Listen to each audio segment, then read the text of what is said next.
துறை service station. நான் உங்களை நம்பி நீங்கள் கேட்ட காசு சர்வீஸுக்கும் காசு கொடுத்தாச்சு சரியா. நான் அந்த இதில் போய் டீ சாப்பிட்டு வர்றதுக்குள்ளே எவ்வளோ டீசல் எடுத்துருக்கீங்க வண்டியிலேருந்து?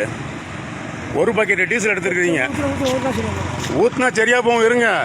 எத்தனை லிட்டர் டீசல் அது? 20 லிட்டர் டீசலு.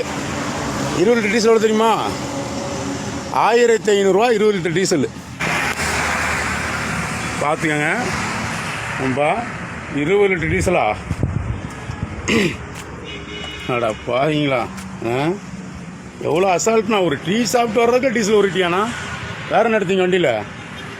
வேறு ஜாக்கெட் எதுவும் எல்லாம் இப்போ செக் பண்ணிட்டு தான் எடுக்கணும். பூட்டு போட்டிருக்கேன். சாவி நான் அது ஒரு டவுட்டில் தான் சாவி தூக்கி வேறு இடத்துல வச்சுட்டு போயிருக்கேன். எப்படி நீங்கள் இப்போ திறக்கிறீங்க? பூட்டு போடாத டேங்க எப்படி திறக்கீங்கன்னு பார்ப்பேங்க. இங்கே பார்த்துக்க ஜாய். பூட்டு திறங்க, நீங்கள் திறங்க. தேவையில்லாமல் போலீஸ் ஃபோன் பண்ண வைக்காதீங்க. பார்த்துக்கங்க. க்ளீனாக திறந்தாச்சு. பூட்டு அப்படியே தான் இருக்குது. ஊற்றுங்க. இப்போ எப்படி திருடுனீங்களோ அப்படியே ஊற்றுங்க. டேங்கு ஃபுல்லாகனு எனக்கு சொல்லிட்டேன்.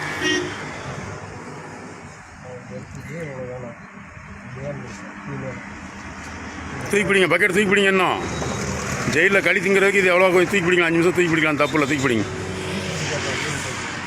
எந்த ஊருக்கார் உங்கள் ஓனரு? ஓனர் காட்டி எப்படி நியாயமாக இருப்பீங்களா? 10 வண்டி அடித்தா 2 வண்டி தான் கணக்கு கொடுப்பீங்களா? எத்தனை வண்டிக்காரன்ட்ட டீசல் அடிச்சிங்களா தெரியலையா?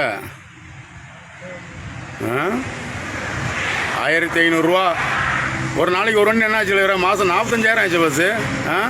நாங்கள் வண்டி வச்சு இங்கே கிடந்து மாதம் 30,000 பார்க்குறதே பெரிய விஷயமா இருக்குது. வர சர்வீஸ் ஸ்டேஷனு நாமக்கல் பைபாஸு. நீங்கள் தயவு செஞ்சு யாரும் சர்வீஸ் அடிக்காதீங்க. அடித்தா கிட்டே நில்லுங்க.